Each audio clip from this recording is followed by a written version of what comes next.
welcome to the Digestion Lab. Now, this is Lesson 13, Laboratory Human Digestions, Part 1.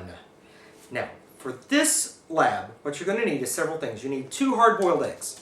2 hard-boiled eggs, make sure that they reach room temperature before you use them. So if you boil them, be careful while you're boiling them, then let them sit out until they cool, and then use them after that. You need your test tubes. You need your test tube rack.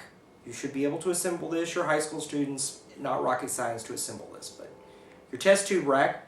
You need your small 10 milliliter graduated cylinder. You need your little scrubby brush to clean the graduated cylinder and the test tubes after the experiment. You need a 1 tablespoon measure so that you can measure out your eggs. You need your hydrochloric acid solution. You need your sodium bicarbonate solution, and you need your pepsin. All 3 of those you need for this experiment. I added 2 more things to this. I added a funnel to get your egg into the test tube, and a chopstick to push it down in there. So hopefully you like Chinese food. I also added a fork to this rather than using your scalpel to crush the eggs up. A fork works just as easily, it's less dangerous, and actually it works better than the scalpel does, and it's less dangerous. So, I added that to it. Now, you boil your egg, you take the egg out of its shell, you carefully separate it. Oh look, Zen humor. It's a yolk. Okay, I didn't say this one. Anyway, you carefully separate it so that you have no yolk left. There's no yolk on it. If you get some yolk on the egg white, then rinse it out so that you have no yolk left on the egg. Then you take your fork, you smash it up. You can see that this works very well to smash it up. Just crush it up to where it's in little teeny pieces.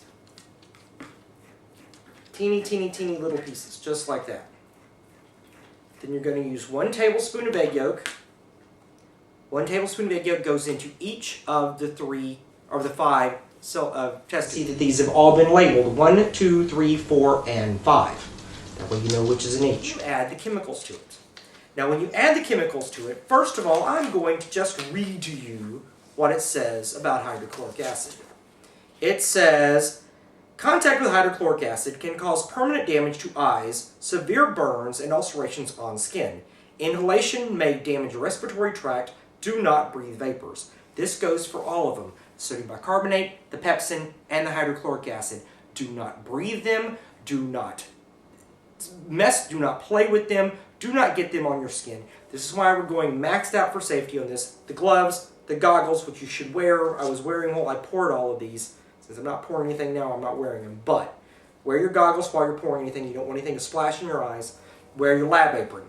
So you've got all that covered. So you're not going to get it on you. You're not going to get it in your eyes. You're not going to get it on your skin. Very important safety in this one. So we put the stuff in there. We put the egg in there. Then we're going to add to each one. In our first test tube, we're going to add water. We add 10 milliliters of water to the first test tube. That's going to be our control. The second test tube, we're going to add 10 milliliters of pepsin. The third test tube, we're going to add 10 milliliters of hydrochloric acid. The fourth test tube, we add 5 milliliters of pepsin and 5 milliliters of sodium bicarbonate. And the last one, we add 5 milliliters of pepsin and 5 milliliters of hydrochloric acid. Those are the 5. Once you have all of the liquid in there, take it out, put the stopper in all of them, and then shake it a bit so that it stirs up the contents. Now when you shake it, you put your finger on the top of it. That way the stopper cannot come flying off. You shake it a bit, make sure it's all settled down in there, put it down in your test tube holder again. Now you can see each test tube has its liquid and it has the egg in it. We're going to leave this for 48 hours. So we're just going to leave it sitting for 48 hours. Put it someplace safe where your pets, where your little brother, where your mom can't get to it and mess with it. In fact, tell all your family about this one. Say, hey mom, I've got this experiment here with test tubes. This got to sit for 48 hours. Please don't mess with it. Otherwise she's going to come through, clean your room and go, what is this? And chunk it all out. thinking it's something you just left in your room. So, make sure you tell your parents about it, make sure nobody messes with it. You set it there for 48 hours. York and I, since this is spring break, York and I are going to hit the beach. 2 days, we'll be back. We'll check it out then. We'll see you in a couple days, guys.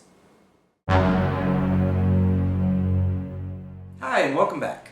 It's been 2 days now, and let's see what we got.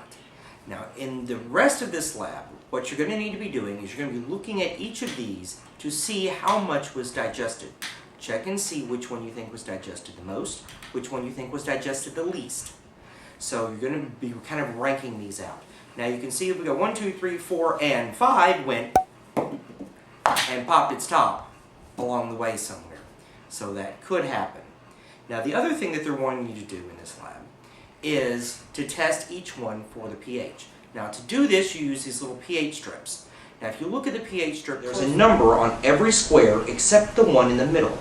When you put the pH strip in your liquid, the color of the middle one will change depending on what the pH is. And you can see what the pH is by which one it changes. If it goes purple, then it would be 12. If it goes a red, then it's 1. And in the middle, it depends if it goes light green or dark green or yellow or whichever one it goes. It's got the number for the pH there on the strip. So you basically, you look at see what the middle one changes to, and then you compare it to the different colors on the strip, and that'll tell you what the pH is. So wherever the color matches, the number that is on that square, that will be your pH. So just check these out, see how much each was digested, check each one for pH, and you're done. Fill out your lab report. Your lab report will be in doc sharing for my class. Your teacher may put it in a different place. Ask your teacher if you don't know where to find your lab report. Also, make sure when you clean this up that you wash these down the sink using plenty of water. Make sure also you remember to keep your gloves so that you don't spill the acids on your hands, because you don't want that. And use your little scrubby brush to clean the test tubes out.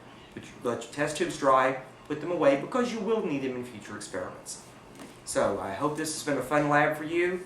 Get your lab reports filled out and have fun with this. We'll talk to you later, guys. See you next lab.